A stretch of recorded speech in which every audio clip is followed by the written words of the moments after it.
Hi friends, எங்கள் அண்ணி காலைல வந்தாங்க. இதெல்லாம் கொடுத்துட்டு போனாங்க. என்னென்னு பார்க்கலாமா? சர்ப்ரைஸாக கொடுத்துட்டு போனாங்க. நான் கீழே இருந்தேன், அவங்க மாடியில் வச்சுட்டாங்க. தானா கொடுத்துருக்கேன், எடுத்துக்கோ அப்படின்வாங்க எப்பொழுதும். பாவம், என்னென்னு பார்ப்போமா? சூப்பராக லெமன் ரைஸ் ரொம்ப நல்லாயிருக்குங்க. எங்கள் அண்ணி செஞ்சால் எனக்கு ரொம்ப பிடிக்கும். நல்லாவே செய்வாங்க. ரொம்ப டேஸ்ட்டாக இருக்கும். உப்பு, புளி, காரம் எல்லாமே கரெக்டாக இருக்கும். இஞ்சி அந்த சாப்பிடும்போது தட்டுப்படும்போது ரொம்ப ரொம்ப டேஸ்ட்டாக இருக்கும். லெமன் ரைஸ் இது என்னென்னு பார்ப்போம். இருங்க, நல்லா திறக்க முடியல. சூப்பருங்க. இது வாழைப்பூ எனக்கு செய்ய முடியாதா, அதனால் அவங்க செஞ்சு கொடுத்துறேன்ட்டாங்க. வாழைப்பூ. இது என்னது? உருளைக்கிழங்கு. செம்மையாக இருக்குது ஃப்ரெண்ட்ஸ். உருளைக்கிழங்கு.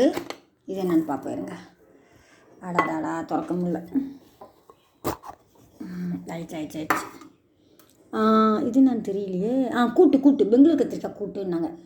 சூப்பராக இருக்குது பாருங்கள் ஃப்ரெண்ட்ஸ். மதியம் சமையல் செய்ய வேண்டிய வேலையே இல்லை எனக்கு. தேங்க்யூ அண்ணி. பாய்.